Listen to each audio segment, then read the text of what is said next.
আজকে 22শে নভেম্বর 2025 শনিবার প্রথম ক্লাস আপলোড হচ্ছে। দেখো এই অঙ্কটা যারা আমরা ক্লাস 7-8 পড়ছি তাদেরও রয়েছে, পাশাপাশি যারা কম্পিটিটিভ এক্সামসে রয়েছে তাদের জন্য। দুটি ক্রমিক সংখ্যার বর্গের অন্তর লক্ষ্য করবে। দুটি ক্রমিক সংখ্যার বর্গের অন্তর 99, বৃহত্তর সংখ্যাটি কত? তাহলে এরকম যখন অঙ্ক আসছে আমরা ধরতেই পারি, আমি ধরলাম প্রথম সংখ্যা, আগে কনসেপ্ট অনুযায়ী করাচ্ছি, তারপর শর্টে কি করে করতে আমি দেখিয়ে দিচ্ছি। প্রথম সংখ্যা আমরা ধরতেই পারি x। এবার বলছি ক্রমিক সংখ্যা, ক্রমিক দি নেক্সট ক্রমিক।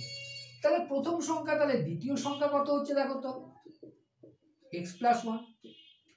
কেননা একটা সংখ্যা যদি 1 হয় পরের সংখ্যা তো 2 হবে, তাই ক্রমিক সংখ্যা বলে 1 প্লাস করেছ। এবার শর্ত কি বলছে দেখো, প্রশ্নানুসারে কি আছে, দুটি সংখ্যার বর্গের অন্তর, দ্যাটস মিন x + 1 এর whole square minus x square equal to given 99। Clear? একটু সাজিয়ে নিলাম অঙ্কটা। এবার দেখো এই যে x + 1 এটা কি আছে, এটা a + b এর হোল স্কয়ার রয়েছে।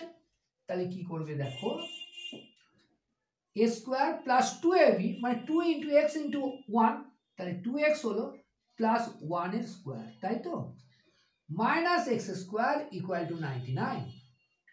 এবার তোমার তো জানাই আছে, অসুবিধা নেই। দেখো এই x ক্যান্সেল করো এর সাথে প্লাস মাইনাস, তাহলে কি রইলো 2x ইকুয়াল টু বলতে পারি 99। 1 এর স্কয়ার 1ই হয়, এটা ওই দিকে গেলে -1 হয়ে যাবে। তাহলে x ইকুয়াল টু কত হলো 98/2, কত হলো 49, 49। তাহলে ছোট সংখ্যা কে ছিল? ছোট সংখ্যা ছিল a কত বেরোলো 49। বৃহত্তর সংখ্যা কে? বৃহত্তর সংখ্যা বলতে পরের সংখ্যা x + 1 ছিল, x এর মান তো 49 বেরিয়েই গেছে, এই যে +1 ইকুয়াল টু 50। তার মানে ছোট সংখ্যা যেটা সেটা হচ্ছে 49 এবং বড় সংখ্যা যেটা সেটা হচ্ছে 50। ক্লিয়ার আছে? এইটুকুনি ক্লিয়ার আছে? এই অঙ্কটা কিন্তু পরীক্ষায় দিয়ে থাকে, তার জন্য বলছি একটু ভালোভাবে দেখবে। এবার দেখো ট্রিকের ব্যাপার, ট্রিক না তো কনসেপ্ট জানতে হয়। যখন এই দুটি ক্রমিক সংখ্যার বর্গের অন্তর কিছু দেয়া থাকবে, বৃহত্তর সংখ্যাটা কি হবে?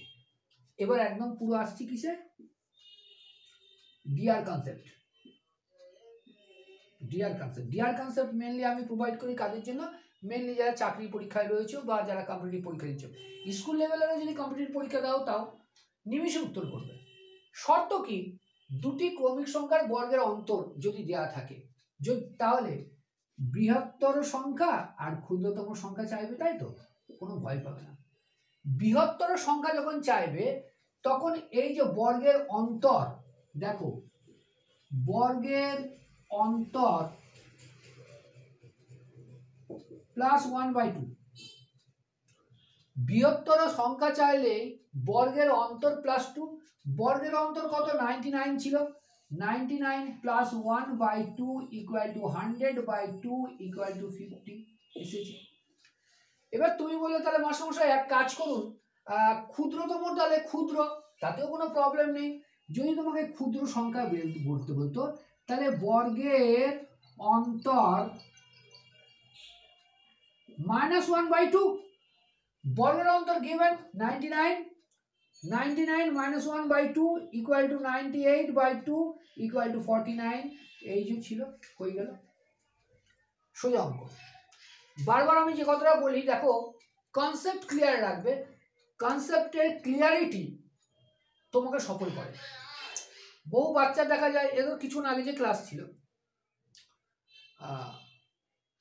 অত্যন্ত নতুন বাচ্চা, এক্ষেত্রে অত্যন্ত চেনা পরিচিত, বলল যে একটু দেখিয়ে দাও, এসব ডাকলাম, আসলো। অঙ্কের প্রতি একটা কি বলে ভয়, আতঙ্ক, ভয়টা আরো ইন্টেন্সিফাই হয়ে আতঙ্কে দাঁড়িয়েছে। তা ধরো 1999 সাল থেকে পড়াচ্ছি, কম্পিটিটিভ এক্সাম বলো বা স্কুল কলেজের বলো, একটা জিনিস দেখেছি, বাচ্চাদের শেখার আগ্রহ প্রবল। জাস্ট তাকে শেখার উপযোগী করে উপস্থাপন করতে হয়, কিন্তু আনফর্চুনেটলি অনেককে দেখা যায় যে পারছে না, জাস্ট ফর দ্যাট অন্য অঙ্ক তো আছে, কিন্তু কম্পিটিটিভে তা হবে না। এবং কম্পিটিটিভ পরীক্ষার জন্য তোমাকে আজ থেকে প্র্যাকটিস করতে হবে। যখন স্কুলে রয়েছো, স্কুলের সিলেবাসের বাইরে আসে না। এই নিয়ে অনেকের সাথে আমার দ্বিমত রয়েছে, অনেকের সাথে। কিন্তু ব্যাপারটা হলো স্কুল যে সিলেবাস, সে যেটাই হোক, ইতিহাস, অঙ্ক, ভূগোল, বিজ্ঞান, ইভিএস, ইকোনমিক্স, কনস্টিটিউশন, যাই পড়ো তুমি, মানে সিভিক্স অনেকে বলে যে সিবিএসই স্কুল সিভিক্স বলা হয়, এর কিন্তু 80%, 75 to 80 এবং ক্ষেত্র বিশেষ 85% কম্পিটিটিভ এক্সামসে এখান থেকে প্রশ্নগুলো হয়। তাই কনসেপ্ট শিখবে, সব কিছুর কনসেপ্ট শিখবে, ক্লিয়ার হয়ে যাবে। তাহলে এই অঙ্কটা আমি বড়দের জন্যও করালাম, ছোটদের জন্যও করালাম, দেখে নাও।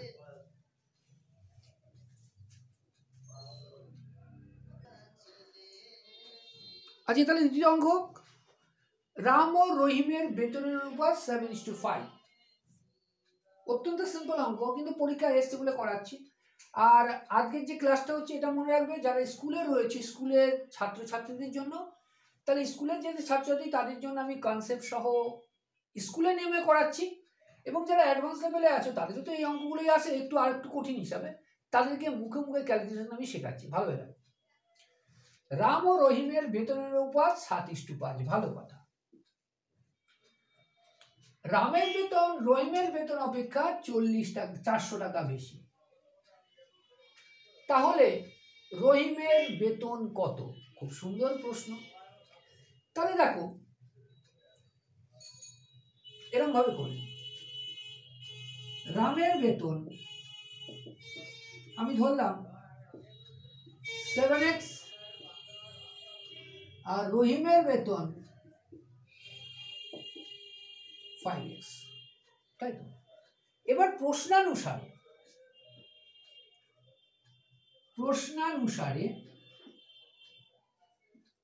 কি বলছে? রামের বেতন রহিমের বেতন অপেক্ষা 400 টাকা বেশি।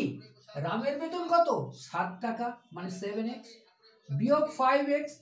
এই দুটোর অন্তর বা ডিফারেন্স হচ্ছে কত? 400 টাকা। এইটুকু বুঝেছো? কেন করলে দেখো, কেন করলে আগে বোঝো। পরীক্ষায় প্রশ্ন বলা আছে রামের বেতন রহিমের বেতন 40 টাকা বেশি, 400 টাকা বেশি। তাহলে অবভিয়াসলি এই দুটোর পার্থক্য 400 টাকা।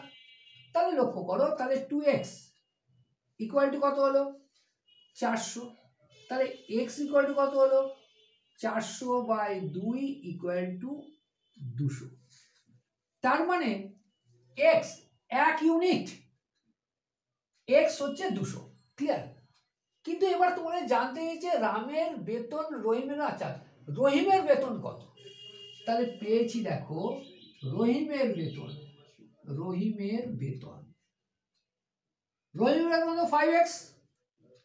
5x। ইতিমধ্যে আমরা x এর ভ্যালু পেয়েছি। x কত? 200 ছিল। সুতরাং 5 × 200 মানে 200 ইকুয়াল টু কত হলো? 1000 টাকা। ক্লিয়ার? তাহলে রহিমের বেতন হলো 1000 টাকা। ক্লিয়ার হচ্ছে এইটুকুনি? দুজনা দেখো কি সুন্দর অঙ্ক দিয়েছে, দুজনার বেতনের পার্থক্য দিয়েছে। দুজনের বেতনের পার্থক্য দিয়েছে 400 টাকা। তাহলে রহিমের বেতন চাইলো কত? 1000 টাকা হলো। এবার এই অঙ্কটাকে আর একটু ক্লারিফাই করো, আর একটু বোঝো অঙ্কটাকে। এবার যদি তোমাকে এই কথাটা বলতো, দুজনার মোট বেতন কত? মোট বেতন কত এটা বলতে পারতো। দুজনার মোট বেতন কত? দুজনার মোট বেতন। তাহলে ইন দ্য মিন টাইম আমরা দেখো রহিমের পেয়েছি। তাহলে কার? রামের বেতন চাই। রামের বেতন কত হচ্ছে দেখো তো, কনসেপ্ট বোঝো। রামের বেতন হচ্ছে কত? আমি x মানে 2 পেয়েছিলাম, তাহলে 7x ছিল। 7x মানে কত? 7 × 200 ইকুয়াল টু 1400 টাকা। ক্লিয়ার? এইটুকু। আর রহিমের কত পেয়ে গেছিলাম? রহিম কত পেয়েছিলাম? রহিমের পেয়েছিলাম 1000 টাকা। তাহলে দুজনের মিলে 2400 টাকা এরম আসছে, তাই তো? দেখো রহিমের বেতন রামের বেতন পেলাম, কিন্তু তুমি এখন বলবে স্যার আর একটু ক্লারিফাই করা হোক। চলো করো। দুজনার মোট বেতন, তুমি এক্স এর ভ্যালু বের করে নিয়েছো। দুজনার বেতন কত? 7x plus 5x equal to 5 এর সাথে 12x। তাহলে দুজনার বেতন হচ্ছে 12x। দুজনার বেতন যদি 12x হয়, এক্স এর ভ্যালু জানি, তাহলে 12 ইন্টু 2 না তো সরি 200, কত হলো? 2400। দুজনের বেতন 2400, দেখো বেরিয়েছিল। এক একটা অঙ্ককে একাধিক ভাবে ওরা প্রশ্ন করতে পারে, কিন্তু মূল রুট যেটাকে বলি সেটা সেম থাকে, সেটা সেম থাকতে বাধ্য, সেম না থাকলে হবে না। তাহলে তুমি যখন পরীক্ষায় বসছো, তুমি যে অঙ্ক দিয়েছে সেটাই যে পাবে এর কোনো মানে নেই, এর কোনো মানে নেই। কিন্তু তোমাকে কনসেপ্টটা ক্লিয়ার করতে হবে। কনসেপ্টটা যদি ক্লিয়ার করো, তাহলে দেখবে তোমাকে যে অঙ্কটাই দিয়ে থাকুক তুমি অঙ্ক ক্লিয়ার করতে পারবে, কোনো সমস্যার সৃষ্টি হবে না। আমার বক্তব্য এই জায়গাতেই থাকে প্রতিটা বাচ্চার প্রতি, সেটা স্কুল লেভেলের হোক বা কম্পিটিটিভ এক্সামের হোক। কনসেপ্ট বোঝো, কনসেপ্ট বুঝে করো। কনসেপ্ট যদি বুঝে করো তাহলে দেখবে অনেক বেশি ক্লিয়ারিটি আসবে এবং তুমি নিজে অনেকটা অ্যাডভান্স হতে পারবে। এবং অ্যাডভান্স তো হতে চাও, তার জন্য শর্টকাট পথ নিও না, শর্টকাট পথ নিও না।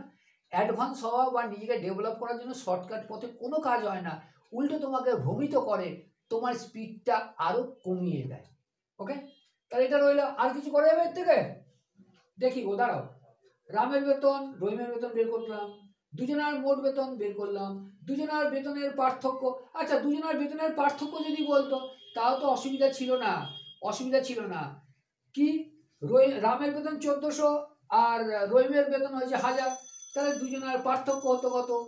400 টাকা। দেখো পার্থক্য এখান থেকেও পেতে, দেখো দুজনের পার্থক্য যদি বলতো দুজনার বেতনের পার্থক্য, কোনো অসুবিধা নেই তো। তাহলে কি করতাম? 7x minus 5x equal to কত? আচ্ছা, ইকুয়াল টু পরে বের করছি। তাহলে কত হলো? 2x। 2x যদি হয়, x এর মান কত? x এর মান 200, তাহলে 2 into 200 equal to 400, equal to 400। Clear? এটা ক্লিয়ার আছে কি? আশা করি এইটুকুনি ক্লিয়ার আছে, তাই তো? তাহলে এর বাইরে আর কিছু আসা যাচ্ছে না। তাহলে রইল অঙ্কটা।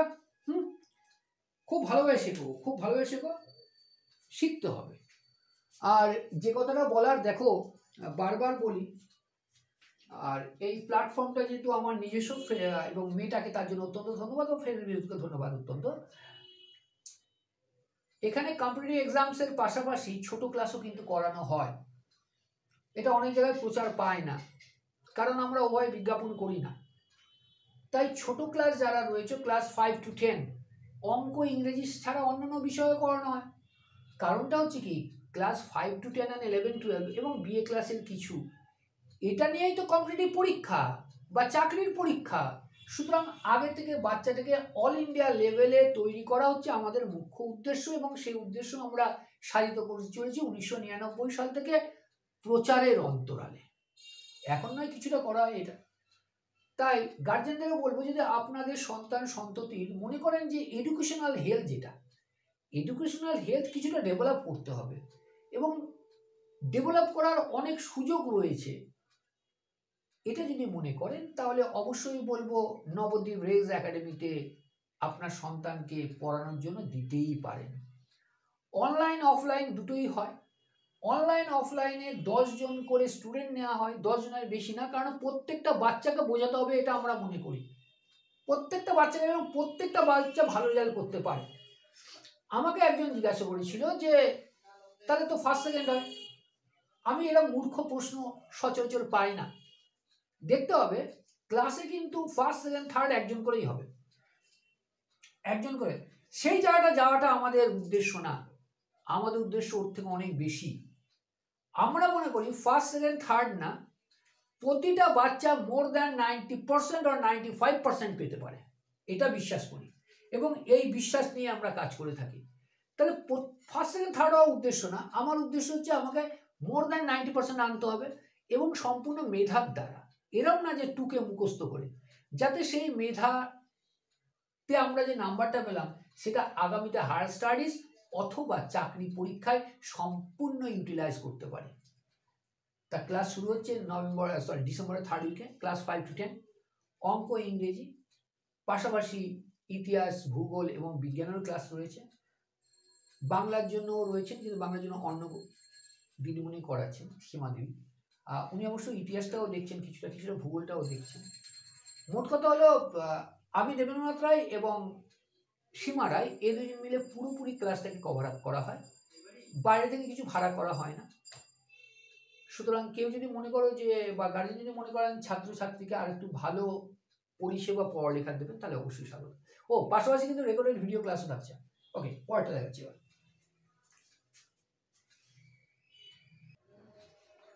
খুব সুপরিচিত অঙ্ক, যেটাকে বলা হয় মধ্য সহগ বিশ্লেষণ, অথবা ইংরেজিতে বলা হয় মিডল টার্ম ফ্যাক্টর। এই মিডল টার্ম ফ্যাক্টর অঙ্ক একাধিক জায়গায় প্রয়োগ হয়। আমি তোমাকে যেটা বলেছিলাম যে স্কুল লেভেল করাবো, তারপরে অ্যাডভান্স লেভেলটা করাবো। চাকরি পরীক্ষাতে এই টাইপের অঙ্ক থাকে, মানে আনতে হয়, কিন্তু সেখানে দেখা যায় যেটা আমাদের ট্র্যাডিশনাল নিয়ম বা স্কুলে যেটা নিয়মে করেছি, করে আসলে সময় বেশি যায়। আজকে আমি তোমাকে শেখাবো স্কুলের নিয়ম, তারপরে অ্যাডভান্স নিয়ম। ওকে, দেখ, y square minus 5y plus 56 equal to 0। মনে রাখবে এখানে 1 রয়েছে, তাহলে এর সাথে এটাকে গুণ করে দাও, তাহলে কত হয়? 56 থাকবে। এই যে 56, এই 56 কে বিশ্লেষণ করতে হবে মধ্য সহগ, মানে মাইনাসে 15 আসতে হবে, কিন্তু গুণ করলে দেখা যাবে কত আসবে? প্লাস 56 আসবে। তাহলে কি করে? 7 8 56 করে দিই। দেখো, তাহলে বা লিখতে হবে, ভালো দেখো। তাহলে y স্কোয়ার মাইনাস 7 8 56, 8 প্লাস 7 করলাম, y প্লাস 56 ইকুয়াল টু 0। আশা করি এইটুকুনি ক্লিয়ার আছে এইটুকুনি। এবার ভালোভাবে দেখো কি করব, y স্কোয়ার বসালাম, মাইনাস 8 ইন্টু y মানে 8y, প্লাসে মাইনাসে minus 7 into y 7y plus 56 equal to 0। এইটুকুনি ক্লিয়ার আছে? এইটুকুনি ক্লিয়ার থেকে বলো, নেক্সট উঠছি। এইবার দেখো ভালো হবে, এই দুটো ঘর নাও, এই দুটো ঘরে কিছু একটা কমন পেয়েছো। কি কমন পেয়েছো? তুমি বলে স্যার y। সুন্দর কথা, y কমন আছে। কমন মানে কি অনেকে বুঝতে হবে, কমন মানে ভাগ করা, আর কিছুটি নয়। তাহলে 2y কে যদি y দিয়ে ভাগ করি, y কেটে গেল, একটা y থাকবে। এই দেখো না, y স্কোয়ার মানে কি y into y divided by y, then y কেটে একটা y, তাহলে একটা y রইল, মাইনাস y কেটে 8 রইল, মাইনাস কমন নাও, এই দুটোর মধ্যে কত কমন আছে? 7 নিলাম, 7 সাথে কেটে গিয়ে y থাকলো অনলি y, প্লাসে মাইনাসে মাইনাস হয়ে গেল, 7 ঘরের নামটা আশা করি তুমি জানো, 7 8 56, তাহলে 8। এবার লক্ষ্য করো, এবার রবটটা দেখো ভালোভাবে, দেখো y মাইনাস 8 y মাইনাস, তাহলে এই দুটো তো কমন আছে, তাহলে কমনটা নিয়ে নাও, y মাইনাস 8 কমন নিলাম। তাহলে এই ঘর থেকে y মাইনাস 8 যদি উঠে যায়, কি রইলো? অনলি y রইলো। তুমি বলবে হ্যাঁ স্যার y রইলো, মাইনাস y মাইনাস 8 যদি উঠে কি রইলো? 7 রইলো। তুমি বলে হ্যাঁ স্যার, ইকুয়াল টু 0। ক্লিয়ার? এইটুকুনি এখনো শেষ হয়নি। এইবার দেখো, তাহলে বলা যায় না y মাইনাস 8 ইকুয়াল টু 0, এই যে ইকুয়াল টু 0। তাহলে y কত হলো? এটা ওই ঘরে গেলে প্লাস 8 হয়ে গেল। আবার আরেক জায়গায় বলা যাচ্ছে y মাইনাস 7 ইকুয়াল টু 0। তাহলে y কত হলো? এটা ওই ঘরে গেলে 7 হলো। তার মানে y এর মান কত? y এর মান আমার 8 তো হলো 7। এটাকে বলা হয় মিডল টার্ম ফ্যাক্টর বা মধ্য সহগ বিশ্লেষণ। যে মধ্য সহগ বিশ্লেষণ ক্লাস 6 7 8 9 10 ইভেন কম্পিটিটিভ এক্সাম, আমরা কম্পিটিটিভ এক্সাম দেব, তখনও এটা পেয়ে থাকি। সুন্দরভাবে করা শুরু করো। এটা তো শেখালাম কাকে? তোমাকে। তুমি যখন স্কুল স্টুডেন্ট, তাহলে কি করতে হলো দেখো, এই 56টাকে এমনভাবে ব্রেক করবে যাতে দুটো হয়। এক হলো গুণফল 56 হতে হবে, এবং দ্বিতীয় হচ্ছে এটা -15। গুণফলটাকে এমনভাবে ভাগ করবো যাতে -15 হয়। এখানে হচ্ছে ফান্ডা। দেখো এবার করাচ্ছি ডিয়ার কনসেপ্ট মানে advance level. y square minus 15y plus 56 equal to 0। এই কনসেপ্ট যদি বুঝতে পারো, বুঝবে তো বটে, বুঝতে পারলে মিডল টার্মের মতো অঙ্ক 5 থেকে 8 সেকেন্ডে তুমি সলভ করতে পারছো। কি করবো দেখো, কি বলেছিলাম, এটা 56 আছে, এখানে মাইনাস আছে, তাহলে ব্রেক করতে হবে এমন ভাবে যাতে গুণফল -15 হয়, সরি যোগফল বা বিয়োগফল -15, গুণফল হয় +56। তাহলে এক কাজ করি, -8 ইন্টু +7, না সরি 8 ইন্টু 7, 8 ইন্টু 7 যখন করলে দেখো 8 ইন্টু 7 করলে 56 হয়েছে, 7 56 তুমি বলবে হ্যাঁ। এবার এক কাজ করো, -8 প্লাস 7 করো, না 15 করতে হবে তো, -8 -7, তাহলে -8 -7 কে যখন গুণ করে তো দেখো -7 তো প্লাসই ছিল, এবার -8 আর -7 কত হয়? -15 হয়। এটাই তো এখানে দিয়েছে। তুমি যে এই সংখ্যাটা পেয়ে গেলে আর তোমার চিন্তার কোনো কারণ নেই। তার মানে হলো কি, x - 8 ইকুয়াল টু 0 একটা, আবার x - 7 ইকুয়াল টু 0 একটা। তাহলে x সমান কত হলো? +8। x সমান কত হলো? +7। ক্লিয়ার? এটা হলো অঙ্ক। এবার আমরা এতটাও করব না, ডাইরেক্টলি x এর মান বের করবে। x এর মান কি হবে দেখো, এখানে যদি মাইনাস থাকে তাহলে x এর মান প্লাস হবে, মাইনাস আছে প্লাস, মাইনাসের প্লাস। এখানে যদি প্লাস থাকতো তাহলে উত্তর হতো মাইনাস, এইটুকুনি মনে রাখবে। তাহলে কি করলাম, 57কে 56 ব্রেক এমনভাবে করতে হবে যাতে তার যোগফল বা বিয়োগফল 15 হয় এবং গুণফল +56 হয়। তাহলে -7 দেখো, -8 ইন্টু -7 করলাম, মাইনাসের প্লাস 56 পারমিট হয়েছে। এবার এটাকে উঠিয়ে দাও, এটা যদি -8 -7 করতাম তাহলেও দেখা যাচ্ছে -15 সাপোর্ট করলো, শেষ। যেহেতু মাইনাসে এসছে সেহেতু মান হবে প্লাসে, তাহলে x = 8 এবং x = 7। আশা করি ক্লিয়ার হয়েছে। যে কটা অঙ্ক করালাম খুব ভালোভাবে বুঝে নাও। ইভেন এইসব অঙ্ক কিন্তু টোটালি কনসেপ্ট অনুযায়ী, পাশাপাশি অ্যাডভান্স লেভেলেরও কিছু করাচ্ছি। ক্লাস 5 to 10 অ্যাডমিশন শুরু হয়েছে থার্ড উইক অফ ডিসেম্বর 2025 আমরা শুরু করছি। এছাড়া কম্পিটিটিভ পরীক্ষা যেমন তেমন তো ব্যাচেস চলছে। কম্পিটিটিভ পরীক্ষা WBCS এর নতুন ব্যাচ লঞ্চ হচ্ছে এর মধ্যেই। তাছাড়া ক্লার্ক, এটা কথা নেই, যারা WBCS এর জন্য ফর্ম ফিল আপ করছে এবং যাদের স্কুল সার্ভিস C&D গ্রুপ রয়েছে তারা WBCS এর প্যাকেজেই ওটা পেয়ে যাচ্ছে, অতিরিক্ত তার জন্য ব্যয় হচ্ছে না। দুটো ক্লাসে আমরা ডিসেম্বরের থার্ড উইকে শুরু করছি। স্কুল লেভেলের হোক, ভুল বললাম, ডিসেম্বরের থার্ড উইকে আমাদের শুরু হচ্ছে স্কুল লেভেলটা, আর কম্পিটিটিভ পরীক্ষা লেভেলটা আমরা জানুয়ারি মাসের ফার্স্ট উইকেই শুরু করছি। আরও যদি বিস্তারিত জানতে হয় 9733070783 এই নাম্বারে ফোন বা হোয়াটসঅ্যাপ করে নিও। ক্লাস শুরু হচ্ছে, আর প্রত্যেক ক্লাসে ব্যাচ প্রতি ওই যে বললাম 10-12 বা হার্ডলি 15 জন, যাতে সকলের প্রতি নজর রাখা যায়। থ্যাংক ইউ, খুব ভালো থাকবে, আগামীতে আবার দেখা হচ্ছে।